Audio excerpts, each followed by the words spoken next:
सहनाववतु सहनौ भुनक्तु सह वीर्यङ्करवावहै तेजस्विनावधीतमस्तु मा विद्विषावहै। ॐ शान्ति शान्ति शान्तिः। वसुदेवसुतं देवं कंसचाणूरमर्दनं देवकी परमानन्दं कृष्णं वन्दे जगद्गुरुं।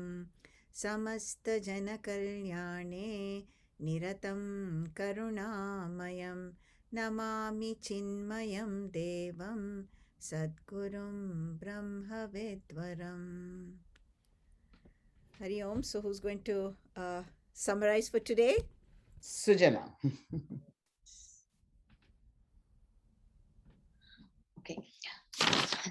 So actually, so this was a continuation of the chapter 3 anyway.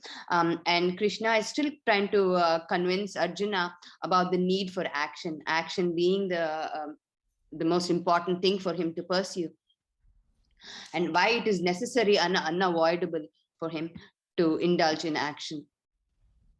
So he points out, he talks about leadership at length, and the how and why. Why is it important to be a leader? And he talks about the nature. He points to the nature as an example, it's the spirit of sacrifice in nature, and how to take an example from that, and about giving back and not taking all the time. He talks about why it is important to be a leader. He talks about Loka Sangraha in that context, how everybody has to rise up to this challenge because you want to be able to help everybody. He talks about, he calls Arjuna Shreshta Purusha, how it is important that we all be leaders in our life, that we have to rise up to the challenge, whether it is in the house or outside the house. And he talks about not shirking your responsibilities of leadership. And gives them an example of people who have been able to do action and still do their Kshatriya Dharma. He mentions Kings Janaka in that context. And he talks about how to lead, what are the qualities that you need to lead. He talks about vision and clarity and purpose when you're leading, and to do this quietly and with a convention and without creating a stir. And Sachi has given a good example there in terms of when somebody is taking the wrong path when you're leading, that how you slowly go to the front and you take a turn without making a big fuss about it. How to inspire and empower people so they're encouraged to look at the bigger picture and do the right thing. He talks about leadership as being a responsibility. He talks about being wary of leaking energy. Gives an example of the various ways we can lose energy. Talks about not looking at the past, regretful about the past, being anxious about the future, and being distracted in the present. Another example Sashiji has given, the practical example is about chanting a mantra to bring us back to the present, to keep us on task, and to be fully present when we are doing the task, when we are living in a task, so that we can live up to the moment. Talks about remaining cool and calm and collected when we are indulging in the task at hand, and not to let distractions take us away from what we're supposed to do. It also talks about leaning into Swadharma, leaning into what that is a natural inclination and that comes naturally to us, not be looking at other people, what they are doing, what is expected of us, and what parents are doing and all these things, to lean into what we can, something that comes naturally to us, so that we can then do our dharma. In this context, he talks about Arjuna doing his Kshatriya dharma. So we all have our own dharma to be able to fulfill that and to rise up to that challenge. He said talks about not falling prey to raga and dvesha, the very strong dislikes and likes and dislikes, and not to develop such dislikes, and to focus on the action and fulfill our dharma and what we're supposed to do, and to be very, very of these strong likes and dislikes, and to exhaust those likes and dislikes. In this context, he also talks about papa. It defines papa as something that takes away from our original purpose, the ignorance and the negative energy that takes away from us doing what we're supposed to be doing, to be very wary of that, and to be able to control those desires, those uncontrolled desires, and that they unfulfilled desires. Where do we stop? So they keep on. So he talks of the thing that in that context they talk about sublimating, not sublimating your desires by looking at a higher goal, putting ourselves in the service of a higher goal and reaching for something higher rather than trying to suppress our desires. Talks about the way to the senses, the mind, and the intellect are the three ways that we can manage our desires. How to control them, and how do you do that? How to control your senses? You control your senses first, and how to reach a point of equanimity that will help us go through life and ride out the highs and lows by sublimating to a higher purpose. Very good. Everybody is doing such a good job. I don't have to write. I usually would write a little bit about the previous class. I don't have to do it anymore. You guys are doing a great job. Thank you very much. So now we start this, the fourth chapter of the Bhagavad Gita. It is called as the Jnana Karma Sannyasa Yoga. So now Bhagwan has been focusing on the individual so far, right? Us, you and me. And now he wants to move into a larger picture, and you will see not only will he talk about the role of God, of Lord, when when Lord takes incarnation, and in this context he'll talk once again why he would take incarnation, why is the need for Lord to take birth here, and after that he's going to talk about dharma a little bit more, and then suddenly, or you see, he brings the topic of Varna Vyavastha, caste system, which has caused so much of problems even to this day. So I think we all should have some good idea why this Lord Krishna started this, and is there a benefit for it? We have to see that, and we have to remember why he did it and what the Varna Vyavastha is. We all should be very clear. And then, he just doesn't want us to remain a dot in this huge universe. So from where we are as individual, he wants to keep on expanding to the point where we understand our true nature, that Atma, which he first introduced in the second chapter, understanding that, and then perform all activities in this world.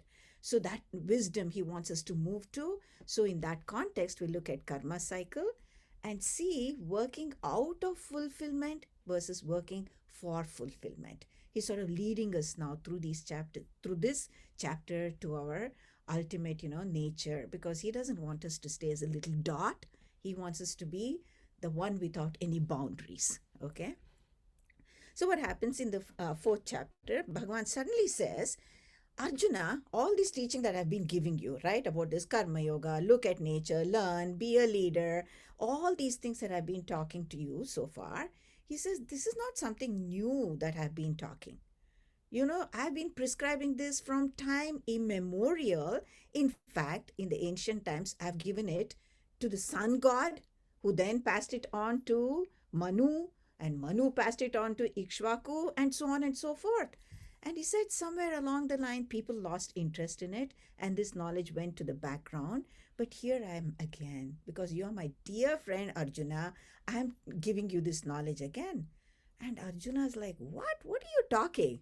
You're my best friend. What are you talking about, giving this knowledge to sun god, and then it coming through all that parampara, down the line, and somewhere it got lost along the way. Now Bhagavan's going to talk about that this is where first and foremost Bhagavan is showing that he's not just Lord Krishna, Arjuna's best friend. He's going to show that he's actually Ishvaraha, God.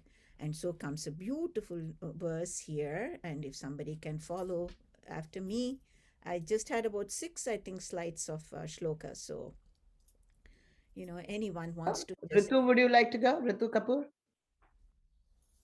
Okay. Manu, you would like to go? Manu, yes, Manu. Yes, sure. See the screen, right, Manu? Yes. Okay. श्रीभगवानुवाच श्रीभगवान् उवाच बहूनि मे व्यतीतानि बहूनि मे व्यतीतानि जन्मानि तव चार्जुन जन्मानि तव चार्जुन तान्यहं वेद सर्वाणि तान्यहं वेद सर्वाणि न त्वं वेत्थ परन्तप. न त्वं वेत्थ परन्तप. So all of a sudden, Shri Krishna says, I've taken many births. And he says, so have you, Arjuna. Right? So have you. He says, but I remember them all. But you, being a jiva, like, you keep forgetting everything. You've forgotten everything. Now the question will come, why does Lord have to take birth? Right? We can understand. Keep on doing karmas, keep on having so many desires, keep on cultivating, keeping on more and more impressions. And we have to, go through the results of our karma. We have not understood our true nature. So birth for us is reincarnation for us. Whereas when Lord takes birth, it is incarnation. Because Lord will take birth out of his or her own will, appears as, in the female form or in the male form, right? And so Lord, it's free will. There's no need for Lord to have a, oh, I have to be born again and again and again. Just when he sees certain conditions, then, Bhagavan will take avatar, right? And so this is a very special feature of the Hindu Dharma where we say there is incarnation of the Lord. Okay, this should be very clear. We jivas will take birth after birth, that is rebirth or reincarnation, whereas when Lord takes birth, it is called incarnation out of free will. So when the society is functioning smoothly, right, there's no need for Lord to interfere. But when people start causing disturbances and problems arise, Bhagwan's avatar takes place. And that takes place out of his own free will, or God's own free will. And we'll now comes two very, very, very important shlokas of Bhagavad Gita, which I'm sure you've all heard. So we'll recite these two together, and whoever wants to please follow. Let's see. Anu? Yep. यदा यदा हि धर्मस्य यदा यदा हि धर्मस्य ग्लानिर्भवति भारत ग्लानिर्भवति भारत अभ्युत्थानमधर्मस्य अभ्युत्थानमधर्मस्य तदात्मानं सृजाम्यहम् तदात्मानं सृजाम्यहम् परित्राणाय साधूनां परित्राणाय साधूनां विनाशाय च दुष्कृताम् विनाशाय च दुष्कृताम् धर्म संस्थापनार्थाय धर्म संस्थापनार्थाय संभवामि युगे युगे. संभवामि युगे युगे. So now very clearly Bhagavan is saying when avatar takes place and why avatar takes place. Both clearly explained in these two shlokas. Yada yada hi dharmasya glanir bhavati. When it declines, dharma declines. Abhyuttanam adharmasya. Adharma rises. Tad atmanam srijamyaham. I just manifest. Okay? I manifest at that time. Then why do you manifest? Why do you come? Paritranaya sadhunam, to protect sadhu people. Vinashaya cha dushkrutam, to destroy the evildoers. And also dharma samsthapanarthaya, to bring back the decline in dharma which has happened. I want to make sure it is set right again. Therefore, yuge yuge, I do come down here. Okay, he says. Okay. So whenever there is a decline in dharma and increase in dharma, or unrighteousness increases, Bhagavan takes avatar. And what does he do when he takes avatar? He protects the people who follow dharma, Who are these people? He calls them sadhus. Anybody who's following the right path and they're being persecuted and they're not able to do what they have to do and it's becoming really intolerable, that's the time. So sadhus, for the protection of the sadhus who follow the righteous path uncompromisingly. Okay, they're following this uncompromisingly. Whereas vinashaya cha dushkrutam comes to destroy those evildoers who are destroying the very fabric of society. Life of righteousness, people who are steadfast in that, they're destroying this very fabric of this, underlying righteousness, dharma. I come to, take care of those evildoers. Either if they set themselves right and walk back on the right path, that's fine. If not, if they don't understand what I'm trying to teach them, I have to eliminate them. See, Bhagavan has no hesitation in this because dharma has to be re-established. Now, this is again a very important point in our Hindu dharma because what is our name for Hindu dharma? We call it Sanatana dharma. That means it is not like Bhagavan has to come to establish dharma once again. Dharma was already there, that has gone down to a low level. So to once again revive it. So our Rama, Krishna avatars, none of them are called founders of dharma. They come only to re-establish dharma. So Bhagavan says, whenever there is a decline in dharma and whenever there is increase in adharma and righteousness to an intolerable extent, I take birth.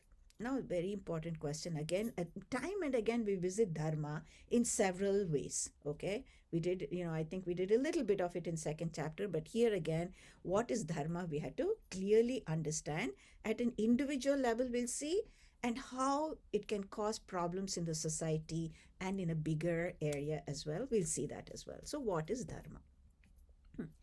So, that which supports, that which integrates, that which unites, that which sustains, right? Both the individual as well as in the society. That is called dharma. That which brings unity, no conflicts. Everything is in line, right? That is dharma. So it unites us, which integrates us. And of course, that which causes the opposite, which will divide, which will cause conflict and brings disintegration is adharma. Adharma. So now, first of all, looking at us individuals, right? Within each one of us, to some extent, as we always started at the beginning, a Mahabharata war goes on. We have some beautiful ideas, beautiful thoughts and values, right? But sometimes what we do doesn't seem to be matching. There's a little grating going on, rubbing of some uneven surfaces. So you're not completely at ease because we do say something, we think something, we do something. We say something, actions are different, right? So that within us itself, it causes conflict, right within us. Whereas dharma, what it does is it'll bring our thoughts, our feelings, our actions, and all our behavior in line. That is dharma, that which integrates our personality so that, we are comfortable with who we are. We are comfortable with our ideas. We're comfortable with the execution of those ideas, and there's no conflicts in us. That within an individual is called dharma for individuals. Now, what is adharma? Obviously, that which disintegrates.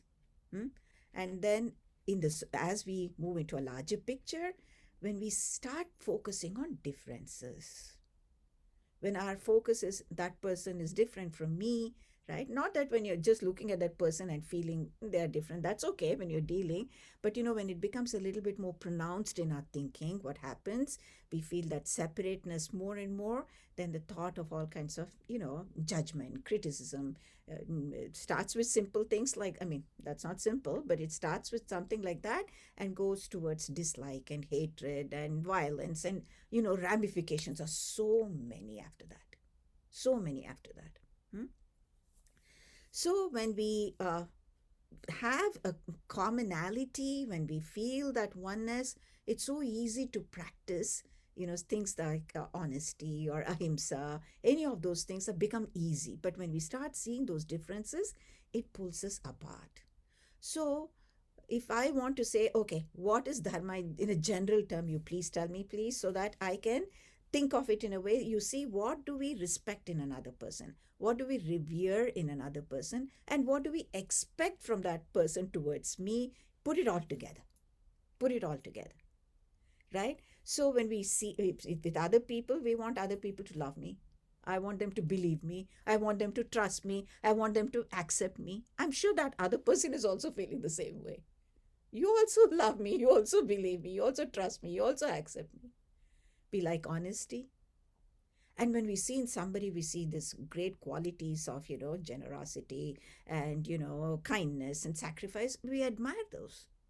Those are the things which keep us together. This is dharma, the qualities, the values that we want from other person towards us, and also what you admire in other people. When we can bring that into life, that will integrate our personality. If we have those, if we see that in other person, all those will unite us. Okay. And then we know when this separateness comes, when there is dislike and hatred increases, right? There's no trust in people. There's no trust. Very easily, the fabric breaks down and there's disintegration. That is the increase in adharma. So whenever there is that vision of oneness starts decreasing, that spirit of love, spirit of sacrifices, everything starts decreasing, we will see that adharma starts increasing. Bhagavan says, at that time I come, I take birth, he says. And these avatars, I agree, Rama, Krishna, Narasimha Avatara, whatever, all those avatars, the Dashavataras that we're all very familiar, yes, those are avatars of Bhagavan. But I'll tell you, there's so many people working for this type of an integration, manifesting these things in their life. In our Hindu Dharma, we consider these people as avatars too. We need not call them Rama, Krishna and, worship them, but we admire those qualities because they're bringing these type of values and virtues into life. And so many Mahatmas we accept, not only in our own religion, right? All over the world we see them and we will accept. I remember there was an interview of Swami Chinmayananji with one of the television stations in this country, and so the person was asking him some questions. All of a sudden he said, Swamiji, what do you think of Jesus Christ? So Swamiji looked at him without batting an eyelid. He said, you all consider Jesus Christ as a son of God, and we consider him as God. Over. Because he said he's that Lord only has taken that avatar. Clear as a bell. So for us, when all these qualities starts manifesting in life, they're truly an avatar. They've taken birth to, for a great cause. Okay. So anyway, Bhagavan says, I come to re-establish dharma. I come to put an end to, people who are causing a lot of persecution and problems, he says. So talking about dharma at the individual level, talking about dharma at the societal level, he then all of a sudden in the shloka number 18, he sort of switches a channel. And he suddenly says, whoever wants to. Sujana. Yeah. Chaturvarnyam maya srishtam. Chaturvanyam maya shrishtam. Gunakarma vibhagashaha. Gunakarma vibhagashaha. Tasya kartaramapi mam. Tasya kartaram api mam. Vidya kartaramavyayam. Vidya kartaram avyayam. So this Varna system, this Chaturvarnya system, who created this? Maya Srishtam. Bhagavan takes responsibility for this. This Varna Vyavastha. Varna Vyavastha, he is taking responsibility. He says, I created this. Are Bhagavan, if you created this, why is there so much problems now? With what idea did you create this? Huh? He says, Guna Karma Vibhagashaha. Based on actions, that is karma, based on gunas, that is the attitude or I'll talk about gunas a little bit, but anyway, actions as well as the attitude. I divided it. Tasya kartaramapi mam, although I've done all this type of divisions, I am unaffected by them. Meaning, who's that Bhagwan will also see. Because it's not that Bhagwan sitting up and happily saying, hey, you guys get into trouble, okay? I am happily sitting. No, no, no, no. Within you also, I'm sitting, okay? Totally unaffected by all this, too. That is where he'll start taking us now. He won't leave us at, I'm on the clouds, you're here, have your problems, and you fight it out. No way. Okay. So now let's see. So, Varna system, this Chaturvarnyam categorizes all humans according to their karma, their actions, and gunas, their attitude in action. And you see, when we start seeing this in any organization, even at home, for effective execution, all four are needed. And they exist all over the world. They've just been given names in the Hindu dharma, but all over the world you see people falling into these four categories only. So when the four categories of people, do they work for a common good? When they work for a common good properly together, as a team, then whether it's in the family, whether it's in the society, whether it's in organized nations, that dharma will be maintained and they will all prosper. So this, please remember all these things, because we unfortunately have to defend this Varna Vyavastha, because it's been terribly misused by people.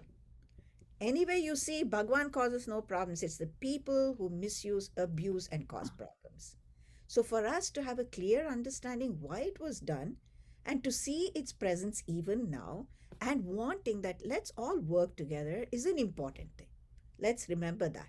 At least that much we can happily defend without any problem about our Varna Vyavastha. Now let's see. So, in a society, how is this Chaturvarnyam connected to Dharma Samstapana? Because all of a sudden, after talking about I come to, make sure that Dharma is re-established, why is he suddenly jumping to this four Varnas? How can they cause integration, bring integration in a society, right? Because Hindu religion has been equated with caste system, has caused so much problems. And, people, first thing, a school child will ask us is, Hinduism has got a bad name because of caste system. Can you please explain? And you're like, oh my goodness, there's so many beautiful things. And here we are focusing on this. But anyway, we know what it is. So now let's look at a big picture, okay? We look at anything in this universe, right? What do you see? Very striking thing is the variety of things. And even in one particular, say for example, you take a tree, I see trees, I see, lots of, grass growing somewhere, I see a wooden fence somewhere, I see desk somewhere. So the variety is there. And in each one too, there's such a multiplicity. Variety, multiplicity is the thing that we see all over the world, striking. So what happens, our human thing is, as soon as we observe science, this happens in science too. In science, what they do is they observe and they classify. We do that in science, right? Botany, zoology, chemistry, physics, you take anything, metallurgy. They'll observe, they'll say, oh, these have the same properties, they belong to this family, this genus, this species. It's a common thing. It's done everywhere. Now, what Bhagwan Shri Krishna noticed all the peoples of the world at that time, and he said there's a variety, but they still differ from each other. And so this study of human beings and then division based upon their actions, their inherent vasanas, or their inherent dharmas, talents, their individual inclinations. As far as work is concerned, he said there are 4 groups only. So I'm going to divide them into 4 groups. So Varna means, of course, color. Varna means description. But these are the way they function, the way they think, or the way their inclinations to a particular action. There are 4 groups, he said. And based on that, the division came into being. Now, these are important things. Nobody says human beings are not equal. We're all humans, 100% agreed. We are also, all of us are capable of doing something. Yes, in that sense too, we are equal, right? We are equal. All of us can do something. Ayogya Purusha Nasti, it is said. There's not one person who's not capable of doing something. Everybody's capable. We're humans. We're all capable of doing something. Nobody's going to question. But can we all do everything? Obviously not. Obviously not. It's very clear. I don't have the same, inclination or the interest like you might have, or talents like you might have. And, so this is very common. We all accept that. We can't be good at everything, right? So we are all equal in the sense we're capable of doing something, and we are all humans. But we cannot be expected to do the same work, because then it'll result in a lot of confusion. So, yes, there are a group of people, and you look in again, don't think of India alone, or don't think of Hindus alone. Look in this country, look at the people we meet. There are people who have, they're basically thinkers. They plan, they have, ideas, and they visualize something, and they want to, think. They're called visionaries, basically knowledge oriented people. These group of people were called the Brahmanas, and if we don't like the word, let's call them thinker class. To be honest with you, ultimately, the meaning of this Brahmana is Brahmani Charati Brahmana. That means the one who's always thinking of the highest, ultimately. So really, we have to be very careful. We can't just, any person who calls himself a Brahmana and is treating another human badly, wrong. To call them, think that they are, the highest. Very wrong. To think that they are superior. So all these, think about it, okay? So these type of people exist in every society. And then they are very good at, giving right advice, guidance. It's needed. Such people are needed in society. We look at such people and look up towards them for guidance and, future and planning. So many things we depend on them. So there's a thinker class. Now, execution of such ideas, they might not have a lot of ideas about that. So we need somebody who can actually bring this into life, bring this into action, execute the plans, execute and administer it. And such people are called, of course, in our Vedic language, we're called Kshatriyas. And you can call them as, not consultants, people who are now bringing actions into life. Okay, administrators, you can call them that. Then you always need resources for anything. You need wealth. People that are extremely smart in, mobilizing resources, creating jobs, creating wealth. There are people with such talent, and you need them in a society. So those in our Vedic language we call Vaishyas. Okay, you can call them business class. Then comes hard labor. We absolutely need these hard, workers, the Shrama, the people who do the leg work, the hard work. And these were called, yes, in the Vedic language, they were called the Shudras.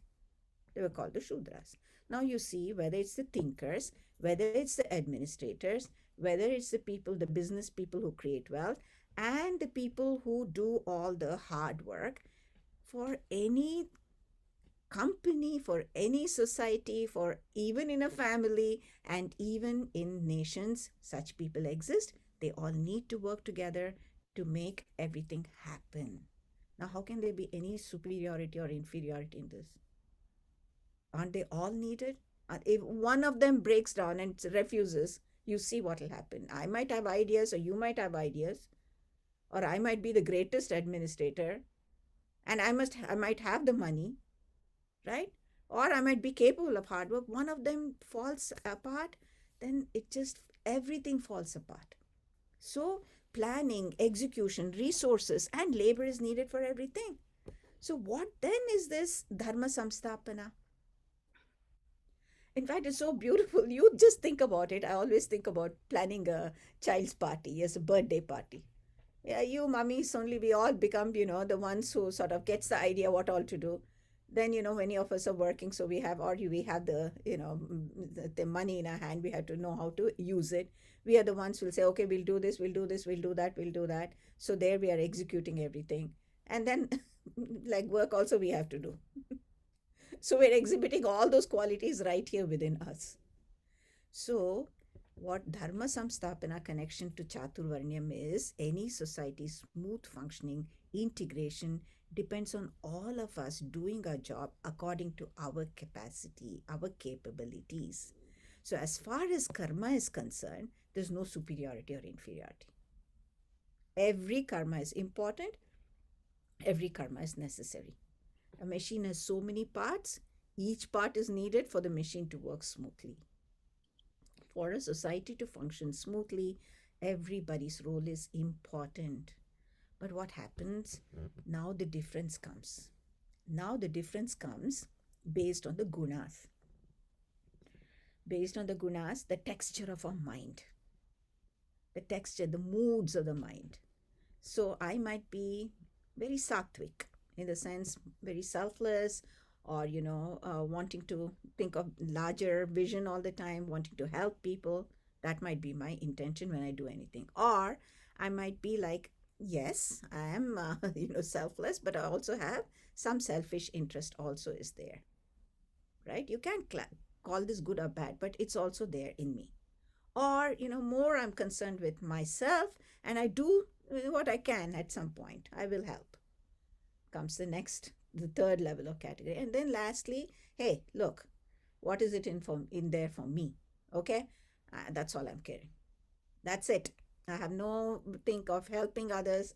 My comfort, my best things. What is there? That's it, and that's it. Again, it's your life. You can't really hold them responsible and say you're good, you're bad. And this is the attitude.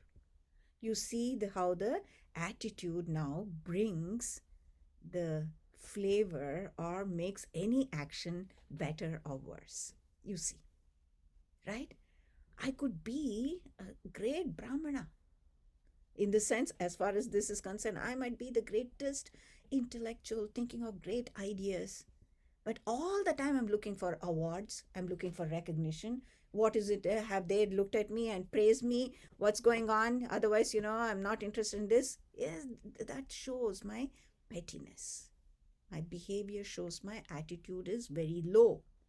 On the other hand, there's a beautiful story. I always love this story. I say this in different contexts, and I'm sure I have time to tell the story today. Oh, gosh.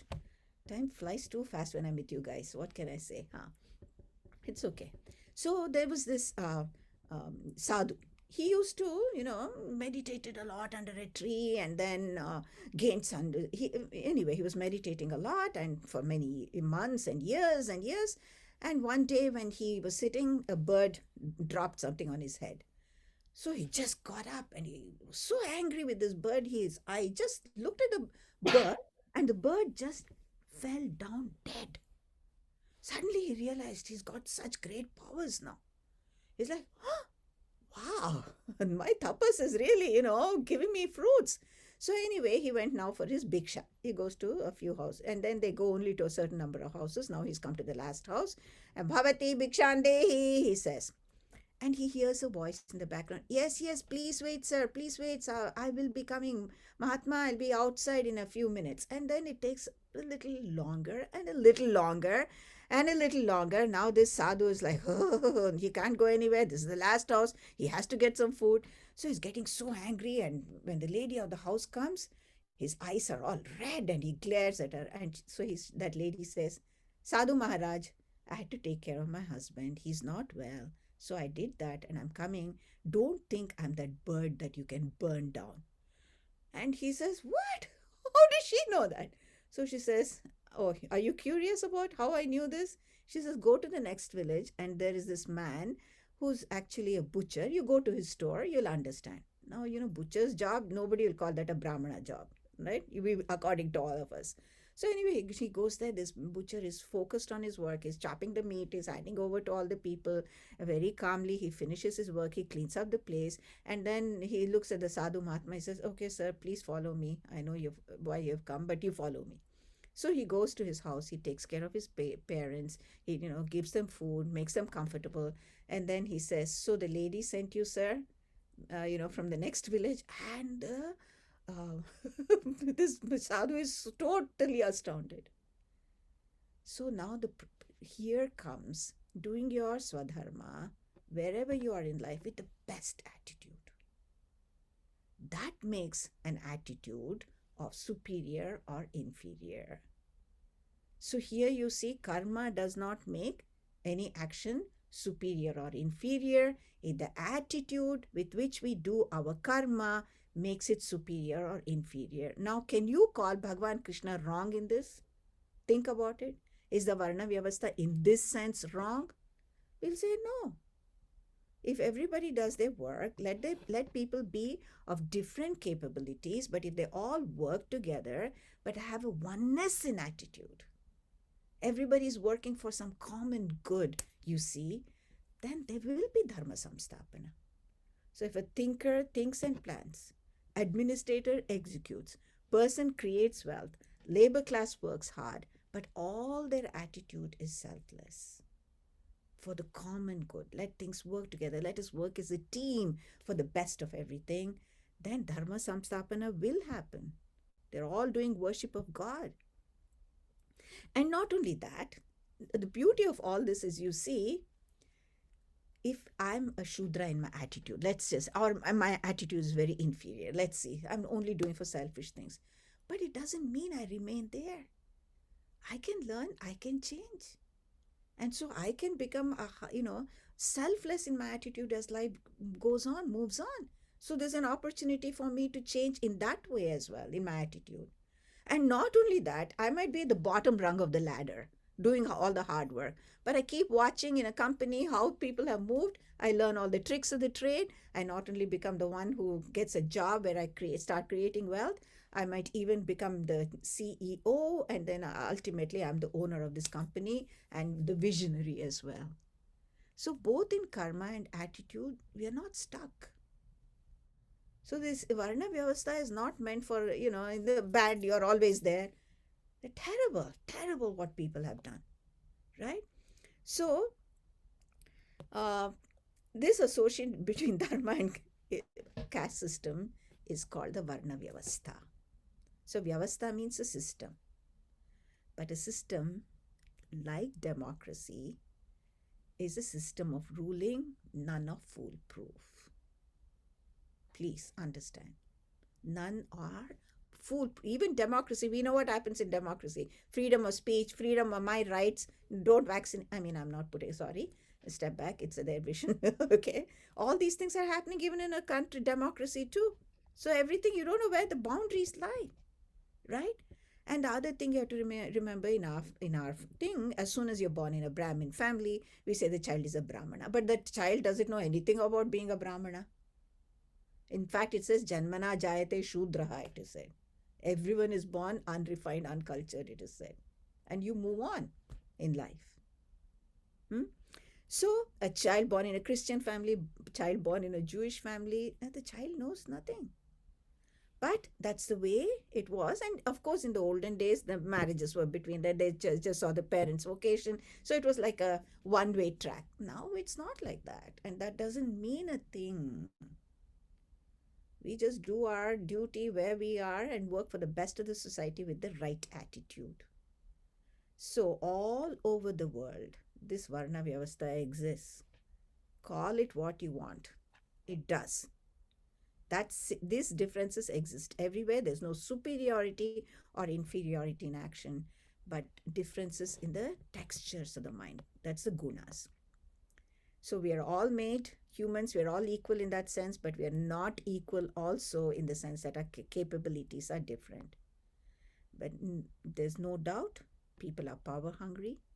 People want to show their power, their superiority, and the system has broken down and it's in a pathetic state where it started, right? But if anybody tells you Hindu dharma is caste system, totally they have understood nothing. It's one aspect of a social order. When beautifully executed, it is beautiful. It'll help to integrate a society. Everyone should do their part. Everyone should do their duties properly with the right attitude. And this was the intention, Bhagwan, watching us, watching our own minds, our own texture of the mind, our own abilities, classified it. So be clear about this caste system. We don't have to say what people are doing is right. That's terrible. We all have to denounce such behavior, but we clearly know why this was established, and we know that it exists even to this day in every society, in every family, in an individual too. So be clear about this. Varna Vyavastha. All right. I have 10 more minutes. I might want to start the next topic. Otherwise, so guna and karma, not birth, are the primary criteria for categorizing man into 4 varnas, or any of us individual into 4 varnas. Remember that. Now comes because Bhagwan, as I told you, does not want us to remain as individuals with our own little, circle around us. He wants us to expand our personality, involve more and more. And we, very fortunate, I always say, as mothers, as women, life puts us right there in the Grihastha so that we expand our personality right there. It's beautiful. So many things automatically is put in place for us so that we start moving away from this individuality and including more and more in our embrace. So now I'm going to show you a couple diagrams which will explain what is this karma cycle, this karma chakra that we are all in when we are in an individual level. What happens? Okay, so I'm going to show you. This I'll explain later. Let's see. Ritu, next. Ritu, you are next. Kim karma kimakarmeti. Ritu? Yes. Kim karma kim karti. Kavayopyatra mohitaha. Kavayo patra mohitaha. Tatte karma pravakshyami. Tatte karma pravakshyami. Jnatva mokshaye shubhat. Yajnatatva mokshaye shubhat. Okay, so Bhagwan all of a sudden says, I'm going to talk to you about what is karma, what is akarma. Huh? Akarma? Okay, I'll explain. But I'll tell you something, Arjuna. Even the wisest people sometimes don't know the difference between what is karma and what is being akarma. In the sense, being with that sense of akarma, I'm going to show you. Huh? And he says, once you understand that, you're well on the path to this liberation.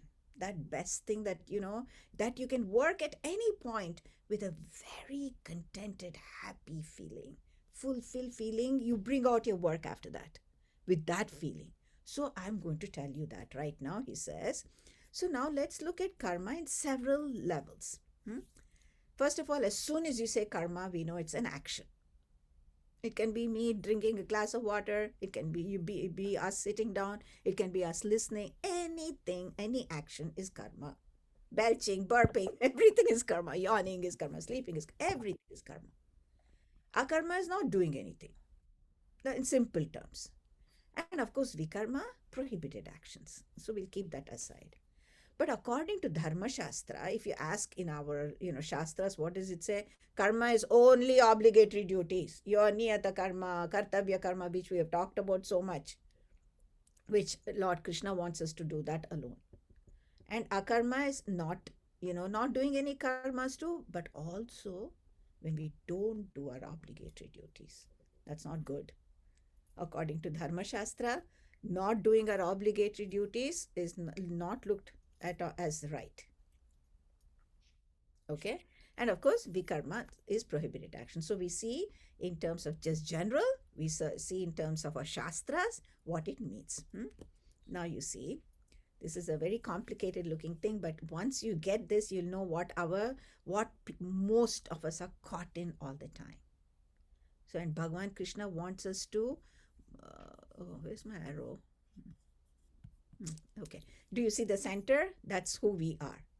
We are that Atman, that Brahman, that Satchid Ananda is my Swarupa. I am eternal. There is no destruction for me. Because I'm infinite, I'm full, I'm happy. That bliss is my nature, and therefore ever peaceful, ever fulfilled, ever contented. This is who we truly are. That's our true nature. Your and mine and everybody's true nature is this. Now, because of our covering ignorance, we don't know that. We are not aware of this. This has gone on for many lives. Hmm?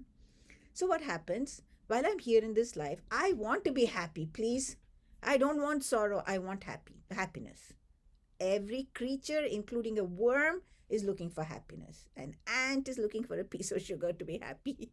A bee is looking for a little bit of, this nectar to make it happy. Everyone's looking for it.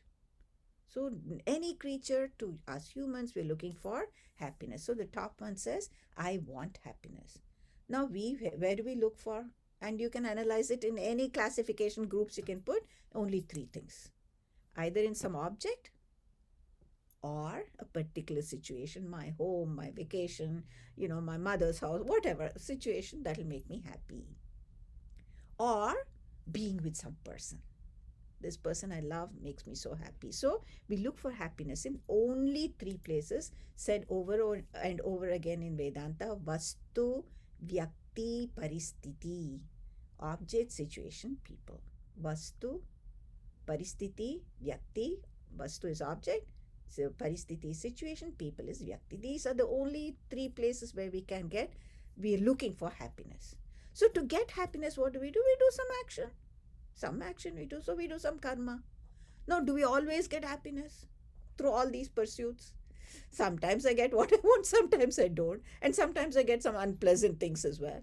So the final result of all the things that I'm pursuing through my actions, I either get happy or I'm not happy. Based on that, what happens, we develop our likes and dislikes.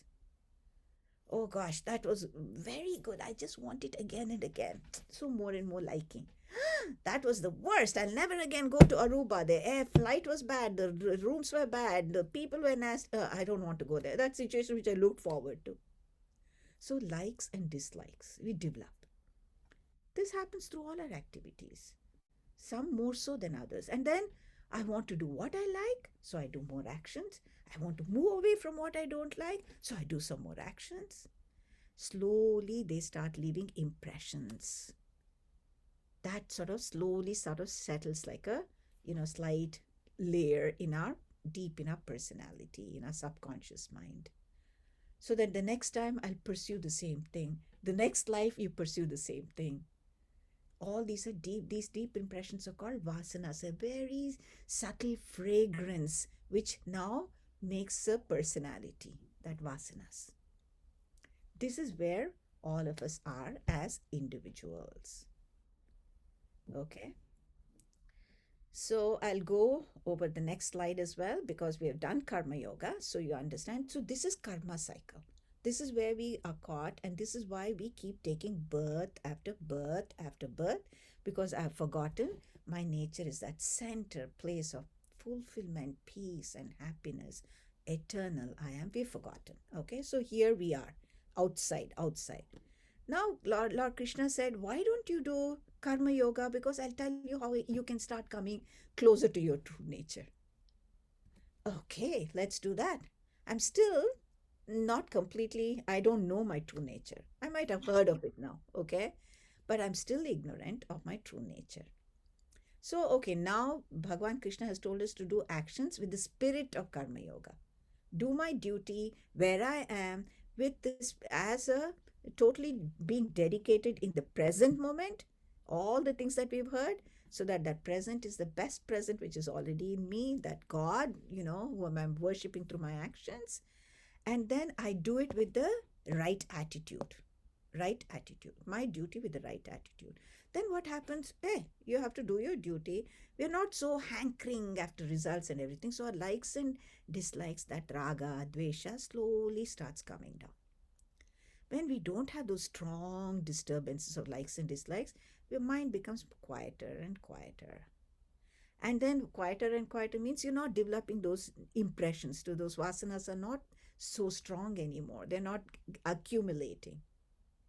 So if our satisfaction is just in the job well done. We are happy. We did our job. More and more quieter we become. So then our dependency, you see, on whether it's a person, whether it's a situation, whether it's an object, becomes less and less.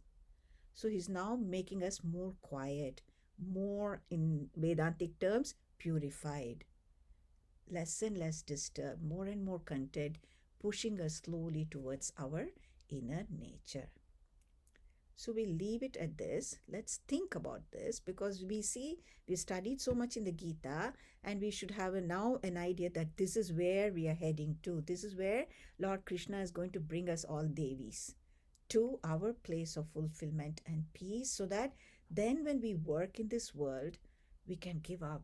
Even everything can be with a feeling of fulfillment. And so I have to, we can stop at this, but that's another little, more extensive topic. I don't know. Can I take another 10 minutes, or do you think no? Sure. No, Shashiji, go right ahead. Yeah, I'd rather finish this. Yeah, please, please, please. Okay. So now Bhagwan is going to say, I'm going to tell you something, which will show you how you can remain undisturbed, centered, and completely at ease, even when you're doing all your duties and not getting caught in that. So let's listen to this shloka now. Karmanya karma yah pashyet. Karmanya karma yah pashyet. Akarmani cha karma yah. Akarmani cha karma yah.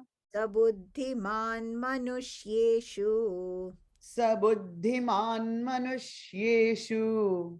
Sayukta kritsna karma krita. Sayukta kritsna karma krita. So he says all of a sudden, if a person can see that he is remaining undisturbed and all activities are happening around him, that means totally undisturbed, all activities are happening, and the person is also able to say, hey, without me, that Atman, nothing can function. So this is called karma in akarma. I am totally centered. I am totally not jumping up and down. I am absolutely still. This is my true nature. I can see that, but I'm working in this world. These instruments are working, he'll call it, right?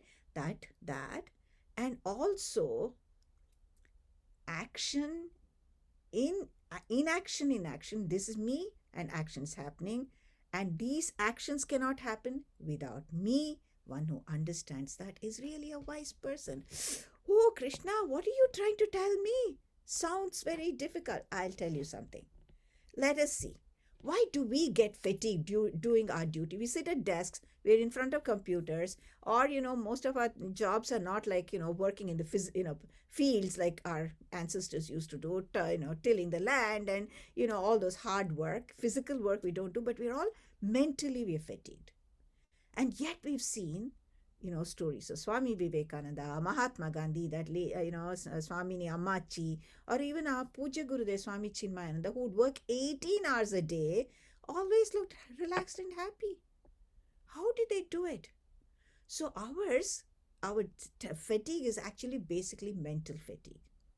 Whereas these people's work is coming out of spiritual inspiration. So what do they mean? Mental fatigue is, I'm taking ownership of everything. I am doing this work. Oh my God, all the troubles are coming to me. And this person didn't do the job, so I'm suffering. Or this thing went wrong today. Everything we put on our shoulders. I.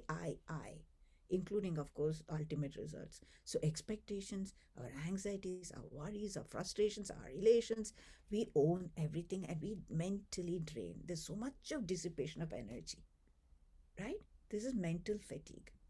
Whereas the spiritual people, just doing the work is their fulfillment. Their attitude is, what's in it for me is not there at all. Just doing the job well itself, they're absolutely, in fact, they're doing out of happiness. And so beautiful in our scriptures, it says, their work will not leave any mental disturbance, any impressions. How is it? When the birds fly in the sky, are there any footprints there? When the fish swim in water, do you see any footprints? This is a spiritual person. Joy is in the joy of the task well done. Finished, over. That's it. This is spiritual inspiration. So you can see now what Lord Krishna means karma, what means akarma. Karma means I am doing this. I own everything. Ups and downs and expectations to results to misery to joy to everything. I. Whereas akarma, I'm working from the place of centeredness. That centeredness is just a true witness and watches all these actions happening, but is not getting caught in it. Now, this is really higher thinking. It cannot be at the level of the mind. Please understand, because mind will try to play games, but we become more and more in the place of our centeredness with this movement that Krishna is trying to bring us to. I'll just give you a little example so you can see. These are all examples, not 100%. It'll speak to it, but perfect examples they can be. But this is what happens. I play the role of so many characters in different movies. Then what happens? I'm a drug addict in one. I'm a social worker in the other. I'm a mother going through so much of difficulties, or a superwoman in something else. And yet I'm just totally unaffected by any of the roles I've played. Or also you just sit at the bank of a river and you see the waves, a little bit of water flowing. You see a leaf suddenly drop and that goes by, and then a little twig comes and then blobs up and down in the river. You suddenly see a fish jump up. Nothing's happening to me. I'm just sitting there, just being the observer. This is where Lord Krishna is trying to bring us. From that center little dot we are as an individual, he wants to expand our personality to remain unruffled, centered, even in the midst of all that we're going to be doing. So from karmas that we're doing to karma yoga, he's shifting our attitude to a quiet mind, and finally to the place of centeredness. This is where he's taking us in the Gita. Okay, so I'm going to stop here sharing and then questions. You want to finish up with Sena Bhavatu and then we'll go to questions. Okay. All right. Om Sarve Bhavantu Sukhinah, Sarve Santu Niramayaha, Sarve Bhadrani Pashyantu, Ma Kaschid Dukha Bhag Bhavet. Om Shanti Shanti Shanti. Harihi Om Shri Gurubhyo Namaha. Harihi Om.